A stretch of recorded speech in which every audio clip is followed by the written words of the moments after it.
그래서 제가 사실은 요즘 반신반의하는 게 뭐냐면, 저희 같은 경우는 예전에 1990년대 후반부에 이제 가상현실에 대한 바람이 한번 불고요.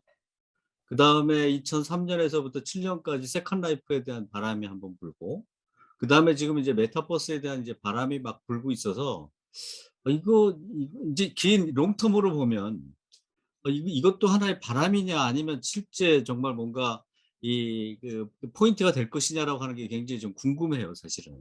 근데 근데 저는 아직도 이게 과연 지금 이렇게 신 팀장님 같이 이렇게 기술적으로 어드밴스된 분들이 계속 이렇게 이야기를 하시는데, 과연 이게 그렇게까지 서비스가 될 것인가라고 하는 게 좀. 왜냐면 지금 워낙 많은 사람들이 거기에 열광을 하고 있어서 조금. 예. 열광을 잡아주는 게 제가 이제 다른 분들하고 차별화 포인트로 말씀을 드리는 거거든요. 예. 뭐냐면 메타버스라는 걸 예전에 한번 해보면 글로벌 트래픽은 사실상 한국 중심으로 되어 있다.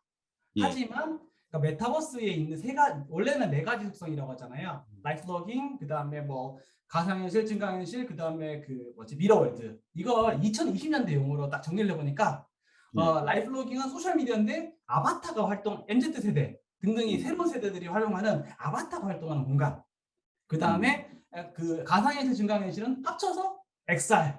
예예예예. 그다음에 그 미러월드는 디지털 트윈. 교수님 제일 잘 아시는. 네, 예. 그렇게 해석이 돼서 저는 그 메타버스를 2020년대로 하면 디지털 음. X, 디지털 리얼리티, 디지털 그 트윈, 그리고 디지털 미 이렇게 정의를 하는데 그거 나눠보면 딱 달라요. 첫 예. 번째, 디지털 트윈은 원래 과거부터 미래까지 계속돼야 될 부분이고요. 예.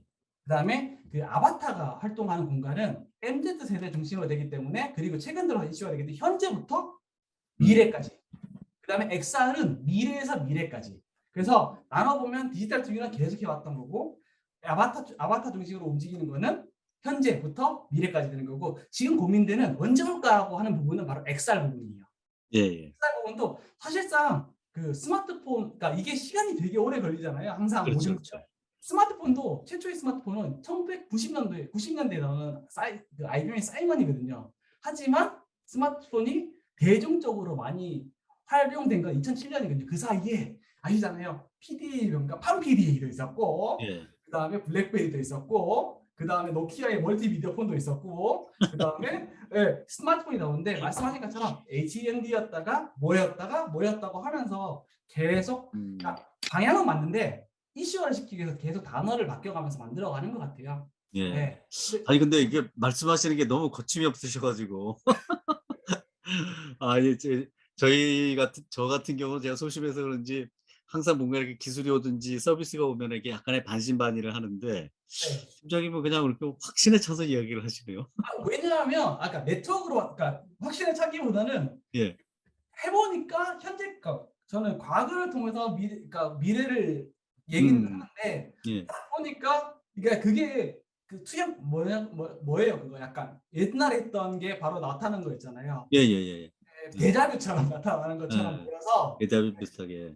예, 그리고 인제 그 또 재밌는 게 미디어의 그 진화라는 로드맵을 발견을 했거든요. 되게 예. 재밌었던 게 예. 있는데, 그 책에도 있는데, 원래 텍스트, 예. 그러니까 글을 배워야 되잖아요. 그다음 예예. 단계는 이미지, 음. 보이스, 비디오.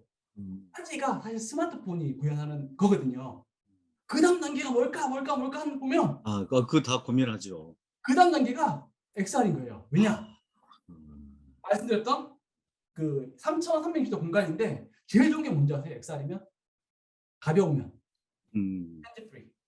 제가 지금 소통은 스마트폰과 PC로 하잖아요. 예. PC로 하면 이거 키보드로 쳐야 돼요, 말할 때. 그렇죠, 그렇죠. 그리고 스마트폰은 이렇게 해야 돼요. 예. 그다음에 저도 교수님하고 이제 멀리 떨어서 느끼잖아요. 근데 XR이 되는 순간 그 음. 공간에, 똑같은 이 공간에 들어가서 손 프리하게 그냥, 왜냐하면 사람이 말이 진짜가 아니라 눈, 그다음에 손, 그리고 몸짓, 이게 사실 사람의 모든 커뮤니케이션 스킬이거든요. 그러니까 그런 부분들이 구현되기 때문에 그걸 구현할 수 있는 게 뭘까라고 하면 아마 HMD는 아닌 것 같고요. 예. 안경 정도 수준의 그 손에 프리하게 얘기할 수 있는 것이 아닐까라는 생각이 듭니다. 제가 뭐 아시는 뭐 다 아시지만 우리 저기 SK의 경영연구소의 김지연 부사장께서 예전에 키보드, 마우스, 그다음에 터치, 그다음에 이제 언택트에 대한 이야기, 이제 UI UX가 이렇게 바뀌고, 그다음에 이제 뭐 보이스도 나오고 지금 말씀하신 XR, AR도 나오고 이렇게 해서 이 세대가 이렇게 기술이 바뀌고 서비스가 바뀌고, 그러니까 사람들이 거기에 따라서 인제 행동하게 되고, 어떻게 보면 우리가 이제 기기를 가지고서 했었는데 이제 기기가 필요 없이 그냥 눈앞에서 바로바로 처리를 하게 되고, 그러면 사실은 그게 이제 커머스가 바뀌게 되고 서비스가 바뀌게 되고 뭐 맞아요. 콘텐츠가 바뀌는 거잖아요. 저 같은 경우는 사실은 그것이 바뀌면서 이제 산업이 폭발적으로 성장을 했으니까 맞아요. 우리 이 사업자들한테 굉장히 기회이기도 하고, 일반인들에게는 뭐 정말 손 안 대고 코푸는, 사실은 그런 것들은 또 인공지능하고 연결이 돼 있고요.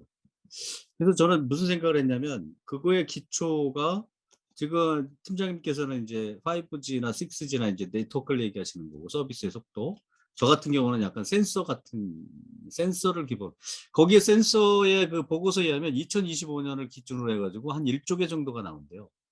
맞아요. 예. 그러면 2025년이 아마 폭발적으로 어떤 그 변곡점이 될 거다라고 하는 이야기들을 많이 봤는데, 그리고 그렇게 되면 이제 데이터가 무한정으로 생기고 AI가 그걸 기반으로 해서 이제 생기게 되고, 그러면 2025년이면 5G 같은 경우는 거의 한 단계 끝난 거 아니냐. 그러니까 거의 인프라는 완성된 케이스가 아닌가, 이런 생각이 드는데, 그러면 그다음부터가 점핑하는 거잖아요. 네, 뭐. 근데 아직까지 그 인프라도 많이 안 깔렸을 거예요. 왜냐하면 시간이 더 걸리는 게. 근데 교수님께 정말 재미있게 지적하신 게 뭐냐면, 제가 이제 어필하고 싶은 게 사실 그거였었어요. 지금 메타버스는 빠진 게 교수님 말인 센서. 그래서 음. 제가 XIA잖아요. 예. IoT가 IoT에. 지금 예. 빠져 있어서, 예. 제가 이제 메타버스라는 이제 사람들 테마 아젠다를 넘어서 제시하고 싶은 게, 메타버스를 넘어서 제시하고 싶은 게 XR뿐만 아니라 IoT도 지금 신경을 써야 된다. 그러니까 그 부분을 이제 이 책에서 또 말씀을 드리는 부분이거든요. 예예. 그리고 그래서 그 관심을 가져야 된다는 부분이고요. 그다음에 음. 5G 좀 많이 멀었어요. 예를 들면 이제 그건 3프로 TV에서 얘기했는데, 5G가 되려면, 제대로 되려면요. 예. 단말, 주파수, 음. 단말, 기지국, 코어망. 그다음에 여기서 네트워크 슬래싱이 들어가야 돼요. 지금 현재 아니, 들어있는 거는, 아니 머리가 좋으신 거예요? 아니면은 워낙 많이 하셔 가지고. 어? 예. 설명을 한번 드려볼게요. 자, 첫 번째. 자, 주파수. 예. 지금 그쵸. 제대로 됐냐? 음. 아니에요. 밀리미터 웨이브 제대로 안 됐죠? 음. 그다음에 단말. 단말이 밀리미터 웨이브가 적용이 제대로 된 거는 사실상 미국산 정도 하고, 예, 밖에 안 됐어요. 그래서 현재 다 됐는 거는 한번 나눠 봅시다. 단말, 주파수, 단말. 기지국도 많이 깔렸냐? 기지국은 많이 깔린 것 같아요. 음. 예. 5G가 그래도 터지니까. 예, 예. 그다음에 그 코어망이라고 하는 거는 기본적으로 척추거든요. 예. 이게 지금 이제 나쁜 게, 5G랑 4G랑 막 헷갈리는 게, 코어망인 척추를 씌워야 하거든요. 음음. 그걸 정말 다 깔아야 돼요. 그쵸. 시간이 걸리겠죠. 예. 근데 문제가 그거 된 다음에, 이게 그러면 거기까지만 되면 EMB밖에 안 되거든요. MMTC URLs 어떻게 하느냐. 또 이걸 그 교수님 잘 아시는 소프트웨어 디파인드에서 다 소프트웨어로 가상화시켜 다 잘라야 돼요. 예예예. 그게 되려면 시간이 얼마나 정도 걸릴까요? 음. 네. 그래서 뭐 지금 일리가 있으신 말씀. 네. 말하는 게, 그때도 말했던 게, 뭐 28기가 26기가헤르츠, 28기가헤르츠 이게 찐 게 아니라, 이게 다 돼야지 찐 5G인데, 이게 제대로 돼야지 XR, IoT, AI가 되기 때문에, 아마 제 생각에는 2025년 정도 되면 쓸만한 게 나올 거고요. 예. 네.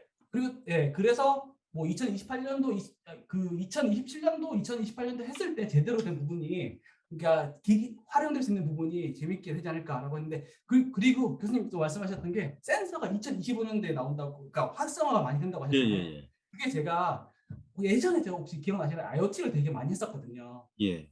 그때 제가 다른 분하고 다르게 포인트가 뭐냐, 그때도 똑같았어요. 10년 주기설을 가지고 했더니 예. IoT가 확장되는 게 2025년도 이후더라고요. 예. 그래서 남들이 IoT 막 사물 인터넷 시대가 온다 했을 때, 아닙니다, 좀 기다리셔야 됩니다라고 했던 게 음. 그 포인트라서, 예, 주기설을 가지고 계속 설명하는 게 제 포인트였던 것 같아요. 예.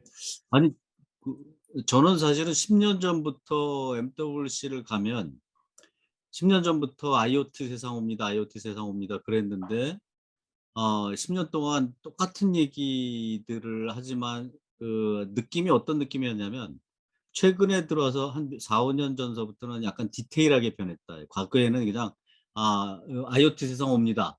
뭐 센서 중요합니다. 이랬는데 한 4-5년 전부터는 그걸 가지고서 프로토타입의 서비스를 어떤 걸 하고 어떤 센서가 나왔고 그다음에 센서의 가격이 엄청나게 떨어지기 시작했고 뭐 이런 아주 구체적인 증거들이 나오기 시작했어요. 그래서 팀장님 말씀대로 이제 센서들이 이제 퍼지기 시작하고 가격이 떨어지기 시작하고 거기서부터 그 데이터를 받아서 분석하는 시간들이 이제 줄어들고 있구나. 뭐 이런 걸 느끼니까 2025년 설이 맞을 수가 있겠다. 그 맞아요. 왜냐하면 사람들이 아주 긴 10년 앞을 내다보고서 나중에 말을 하고서 책임을 안 지거든요. 근데 그것도요, 교수님 재밌는 게 뭐냐면 그때 당시에 좀 구체화 4년 전부터 구체화됐던 부분은 똑같아요. 스마트폰 넥스트가 뭘까라는 그 고민 그렇죠. 때문에 그렇지, 그렇지. 그때 아니, 고민됐었는데 그 예, 굉장히 궁금해들 했어요. 그러니까 스마트폰의 다음은 어떤 거냐. 그래서 지금 저 아마 팀장님도 그런 생각을 하신 것 같은데 저는 하드웨어는 아닌 것 같다. 단말은 아닌 것 같다. 분명히. 그리고 단말 이게 제 말에 동의하는지는 모르겠는데 스마트폰이 뭐 MP3니 사전이니 내비게이션이니 뭐 TV까지 다 쓸어 들어갔잖아요. 근데 저는 그렇게 중앙 집중형으로 뭔가 들어가는 현상은 좋은 건 아니다라고 보거든요. 이게 뭔가 분산되고 중앙에서부터 멀어지고 그것이 연결되고 이런 것이 훨씬 더 좋은 세상을 만드는 거라고 생각을 해서 이제는 스마트폰을 중심으로 한 게 아니라 지금 말씀하신 IoT나 무슨 다른 기기들, 뭐 퍼진 센서들, 뭐 이런 것들이 더 중요해지지 않을까라고 그냥 육감적으로. 그래서 제가 XR, 예, IoT 붙이는 거, 예, 그다음에 이거 그렇죠. 뒤에다 AI가 돌린다라고 예. 하는 게 이번에 핵심입니다. 아, 이게 저는 이렇게 느낌만 있는데 이렇게 구체적으로 참 알고 계시니 참 부럽습니다.